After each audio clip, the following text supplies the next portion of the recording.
No kid's Jewish education should end at 13. Adjerba offers Ontario high school credits infused with Jewish learning online for teens across the province. Ministry approved, intellectually demanding, Jewishly transformative. Adjerba.ca. That's ADRABA.ca. Your teen belongs here.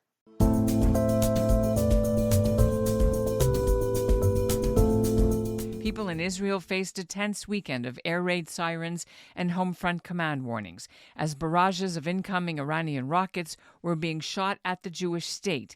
Iran's response after the IDF and the U.S. military launched its stunning strike on the terrorist regime on Saturday, killing Iran's supreme leader, many of the top leaders as well, and the region is bracing for what could be a month-long war, according to U.S. President Donald Trump.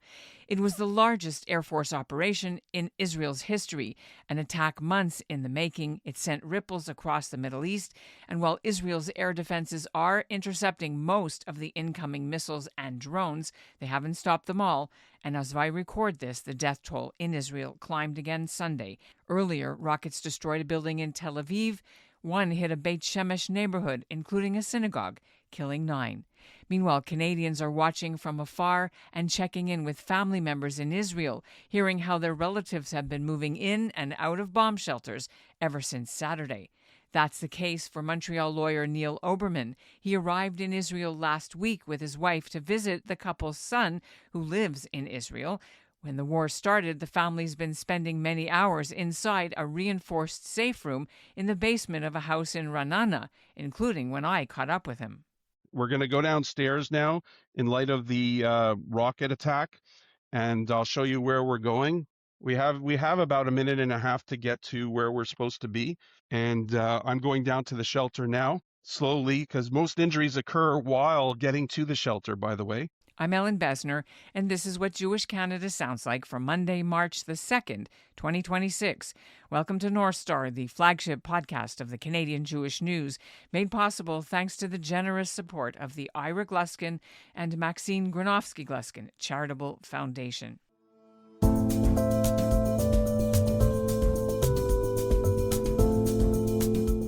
There are an estimated 35,000 Canadians living in Israel, not including countless Jewish students doing a gap year, those attending universities and yeshivas, others on birthright trips or as part of missions or private tours. On today's episode, we have 2 guests.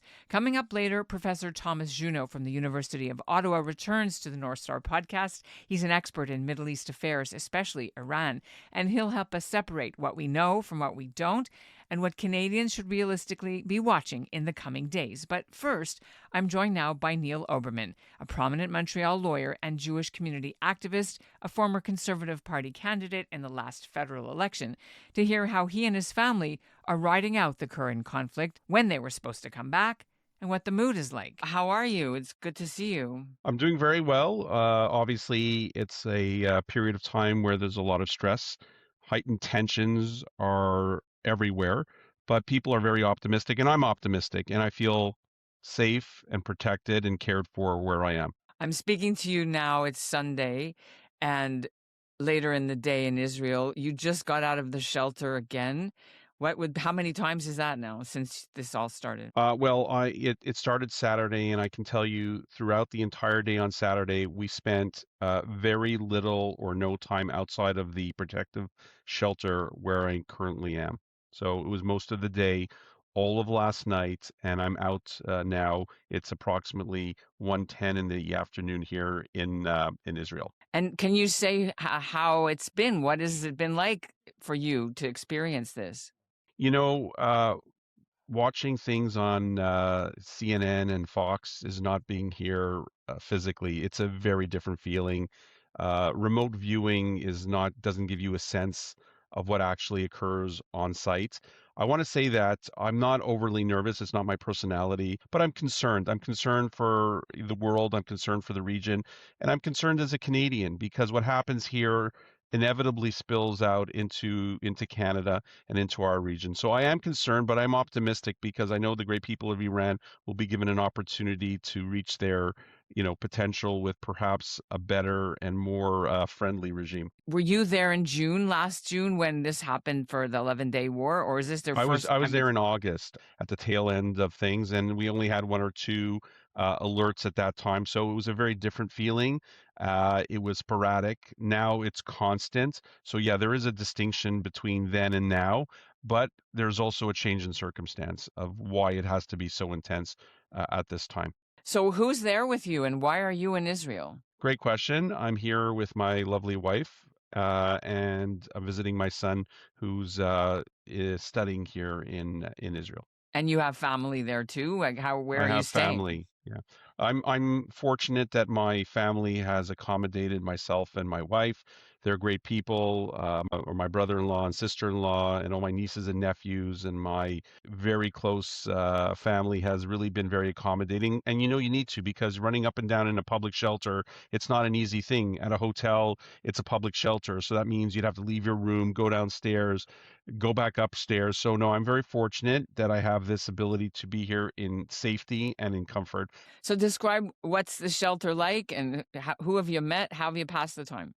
So, the shelter is a concrete bunker basically composed of reinforced steel with a steel door that is very heavy, along with different filtration systems for chemical and other types of things that could be, infiltrated into the area. It's a safety room, and it's safe, and you have water and food, and there's electricity, and you bring some of your stuff, you bring your book with you. In my case, I bring my computer and I bring my telephone, and you sit and you talk and you take the time to reflect on what's important to you and your family. What's important, God knows only who gets hit with a missile and who doesn't. So it's a very equalizing experience, and I take it very seriously because there is nobody who's excluded from what could occur. Really, it's very random, and randomness is very hard for some people to take because you can't control it. So that's where we're at.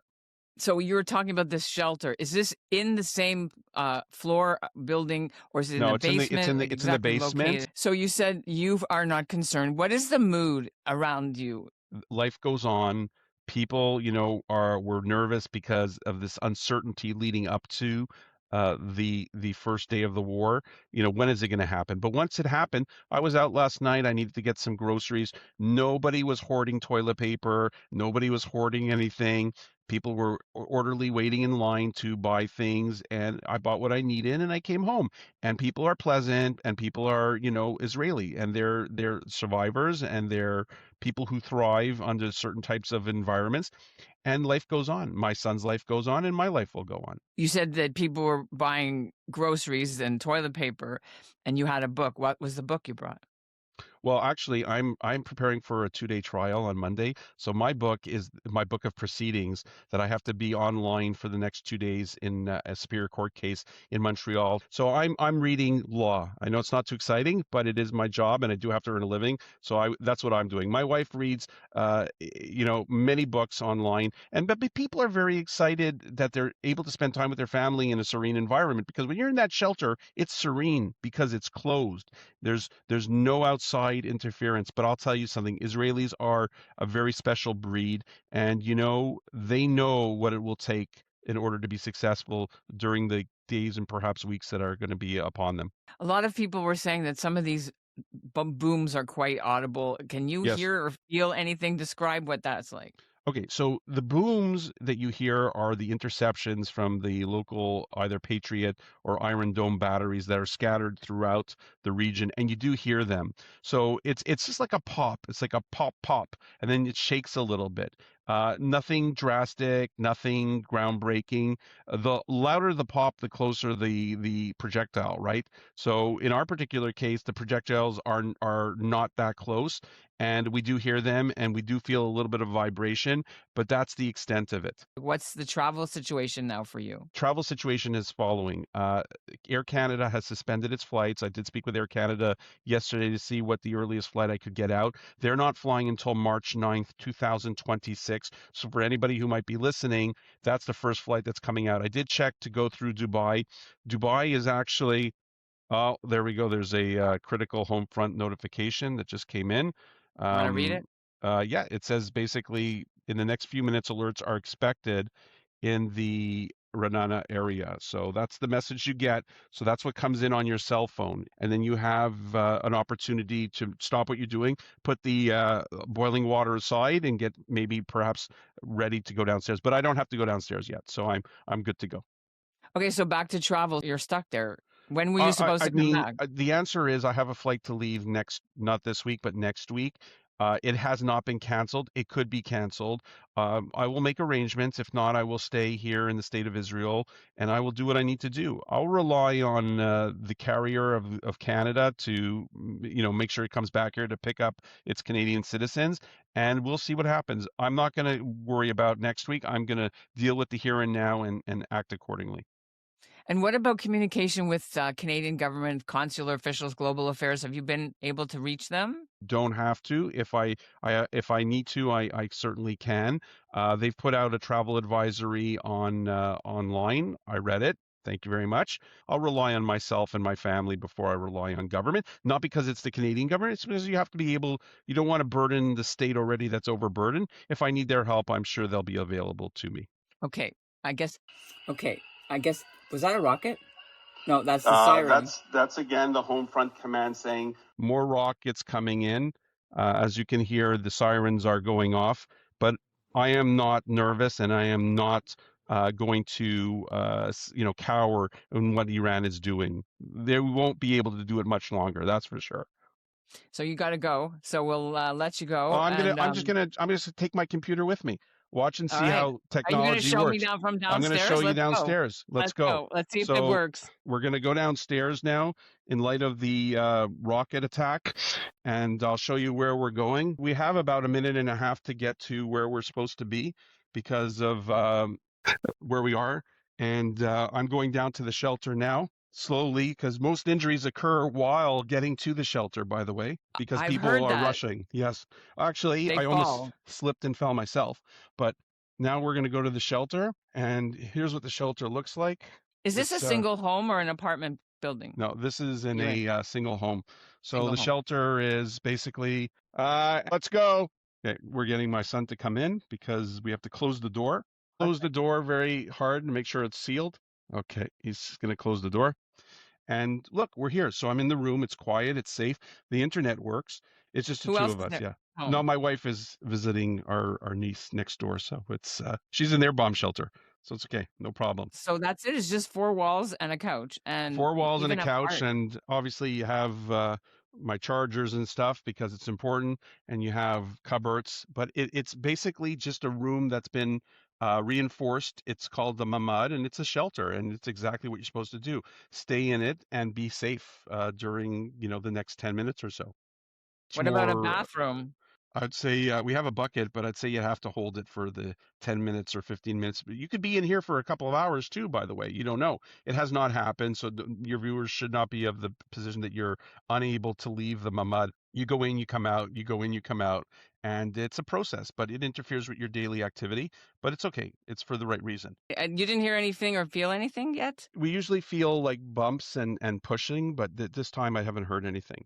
Do you think that things will quieten down now that this has happened and there will be less dangerous escalations of intimidation, harassment that you have been fighting against Yes. for the students and on city streets for the Jewish community? Well, first, prior to the escalation on Saturday, it had already diminished significantly in the Montreal metropolitan region. These hate groups funded by third parties had lost ability to fund themselves, diminished significantly, were less aggressive and violent because they didn't have the groups and the numbers available. So this is not just as of, it was prior to. What do you think Canadians don't understand that maybe not having, like you said, watch on TV and they don't actually Right. know what it's like to be in the middle of this, well, it's now 2-day war. What's the Yeah. misconceptions you think they have? The misconception is it's one simple one, that what happens here doesn't affect you over there. The world is not as big as you would think. We're connected at every level, whether it's economics, cultural. The reality is what occurs here will impact Canada. We've seen it before on October 7th. Okay, there's another air raid siren. So these things come in now it'll be probably every 15 minutes. So that means that there's more rockets and missiles and drones coming in, and they live with. That's why we stay in the bunker. We come in and out of the bunker.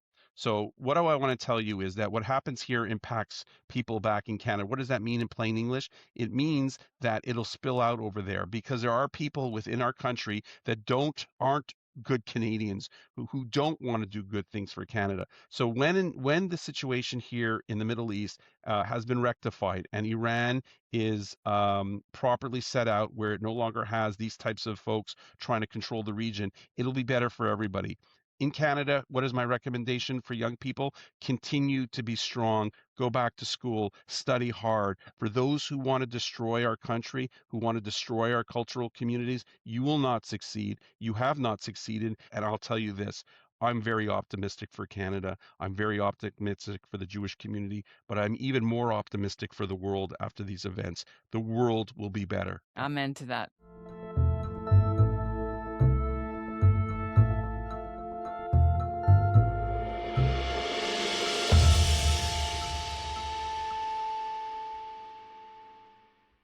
Do you have family impacted in Israel or the region? Are you stranded in other countries by the shutdown of air travel? Or were your plans to go to Israel frozen for now? Write to us at info@thecjn.ca and let us know. We want to hear from you. Oberman described the lived reality, the sirens, the shelter, and what he thinks the impact might be on the Jewish community's safety back in Montreal. But what does this heavy attack on Iran mean strategically? And how significant is the confirmed death of Iran's supreme leader? Professor Thomas Junot joins me from Ottawa to discuss whether the death of the leader meant the fall of the regime and also what the longer-term implications here are at home, including the question of transnational repression. He joins me now. We know Ayatollah Khamenei has been confirmed dead. How significant is the fact that his death has been confirmed by the Iranian regime? It is significant because he's the head of the regime. He is really the one that built the Islamic Republic of Iran into the regional power that it is now. The axis of resistance that we often call it was really his brainchild in many, many ways, even if it was implemented by the Islamic Revolutionary Guard Corps, the IRGC, by many of his loyal lieutenants. He was the brain behind that in many ways. At the same time, his death doesn't mean the end of the regime. It's a hard blow for the regime. But this is a regime that has a deep bench of talent. It's a regime that is deeply institutionalized. And it's also a regime that has developed in recent weeks, but also over the years, very detailed contingency plans. So we do know that there are several layers of plan Bs, if you will, of individuals who have been chosen to replace senior commanders, ministers, and so on, generals, if or when they die. So there will be a vigorous debate inside the regime in terms of the issue of succession, but the most likely scenario is that for him and for all the other senior leaders killed, there will be replacements and the system will carry on, even if weakened. What about the impact on Israel? It's day 2.5, and they're going to continue bombing. People are still getting alerts. They're going to shelters. There's been casualties in Israel. Is Israel still the main target of the regime? Because we talk about Bahrain's been hit, Dubai's been hit, the Burj Khalifa, etc., Saudi Arabia. So both of these things are true. Israel is the main target, of course, but others are hit and will continue being hit as long as American and Israeli strikes continue. Islamic Republic in the past, in 2025 and in 2024, when there were other instances of direct confrontation, it mostly hit Israel. But it broadly wanted to limit the escalation, mostly because it wanted to manage these relations. Now it's different. Now the Islamic Republic, its very survival is at stake. This is existential for the Islamic Republic, and therefore it is lashing out with far fewer constraints than in the past. Part of its strategy here is by hitting its neighbors, Qatar, UAE, Saudi Arabia, Kuwait, it wants to impose a cost on them so that they go to the US and say, please make this stop. So far, that is not what has happened. The damage has been limited, real, but very limited. And instead of asking the US to stop, they have lined up with the US. So this is, yet again, a miscalculation by the Islamic Republic, not its first one. It will absolutely continue to primarily hit Israel, and Israeli air defenses, as we have extensively seen, are very, very advanced and perform very well. They're not perfect, but they perform very well. So for the Islamic Republic, it is challenging to target Israel, but for sure it will continue to do so as long as American and Israeli strikes continue. And the reality is that something like 10% of its missiles will go through Israeli air defenses. Let's talk about Iran and its satellite groups and cells around the world. How much have the bombing and this decapitation of the Iranian leadership going to weaken, perhaps, the cells that operate and do terror against Jewish targets around the world? That is a hugely important question. The Islamic Republic is actively engaged in what we call transnational repression, which is the targeting of Iranian Canadian, but also Iranian American, Iranian Swedish, Iranian British, etc., dissidents and human rights activists abroad.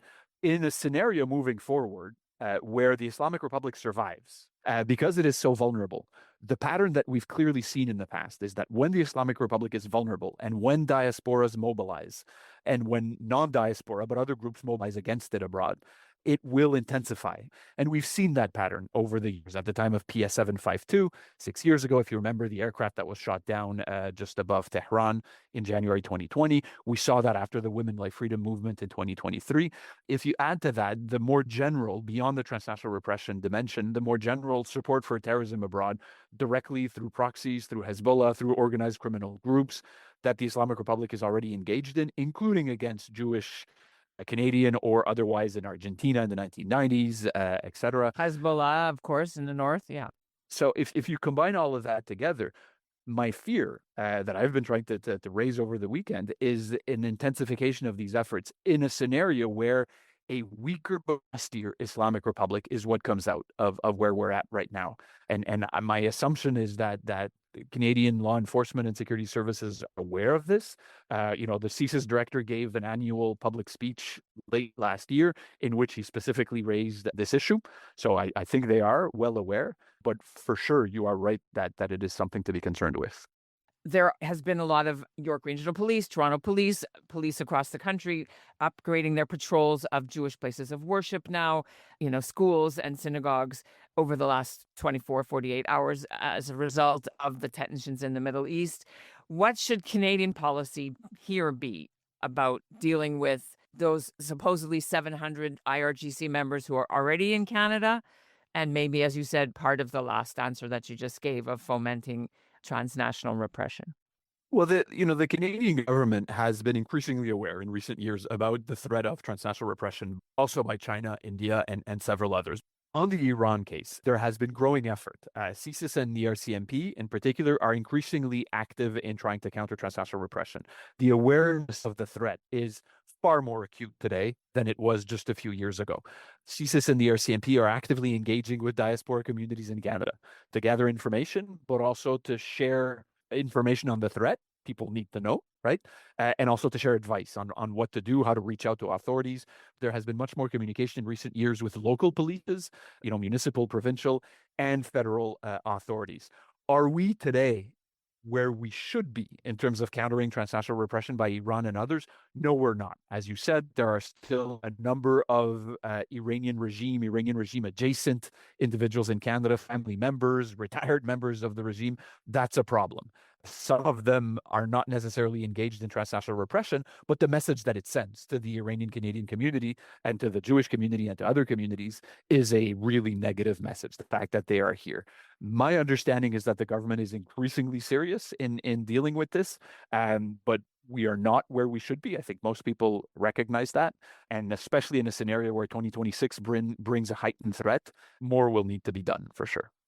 And there is a scenario whereby the regime either fully collapses, or even if the Islamic Republic doesn't fully collapse, but becomes seriously weaker, where you would see a certain number of regime officials, former regime officials, regime adjacent individuals, family members, business partners, etc., trying to come to Canada, with some of them perhaps already having permanent residency or citizenship. What are you looking for the next 24 hours? Couple of things, scenarios that you're watching. There's a lot of key indicators to watch for in the coming 24, 48 hours. One of them is regime defections. This is not something that we saw in the protests in January, but moving forward as prospects of the regime falling, this will be crucial. Will there be senior officials fleeing the regime? And will there be breaks in the chain of command? Will lower level soldiers, troops, police, law enforcement defect or at least refuse to take orders. On the economic, oil prices react on Sunday evening, early parts of the week, in terms of what is going on in the Persian Gulf. And more specifically, whether Iran will actively try to block, to impede traffic in the Persian Gulf, and especially in the Strait of Hormuz, which is the mouth of the Persian Gulf. That will be crucial in terms of what happens next. I will be looking at a lot what Iran is doing in terms of retaliation, including Israel, but Gulf states as well, and how these states react. Do they continue aligning with the U.S.? Does exasperation mount on their side? Do they retaliate themselves? Et cetera, et cetera. So there will be a whole series of questions at that level. Another one that I'd mention here is domestic politics in the U.S.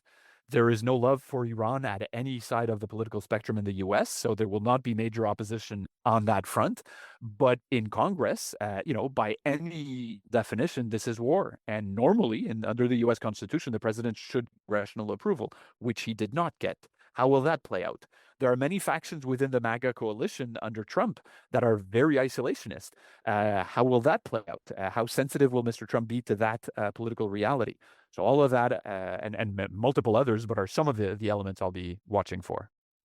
Right. Thank you, Thomas, for the update. And I'm sure we'll be speaking to you hopefully sooner rather than later. Hopefully this doesn't take that long. Always a pleasure. And that's what Jewish Canada sounded like for this episode of North Star, made possible thanks to the generous support of the Ira Gluskin and Maxine Granovsky-Gluskin Charitable Foundation. We'll continue to follow this story closely. North Star is produced by Zachary Judah Kaufman and Andrea Varsany. Our executive producer is Michael Freeman, and the editorial director is Alicia Richler. Brett Higgins composed our theme. And thanks for listening.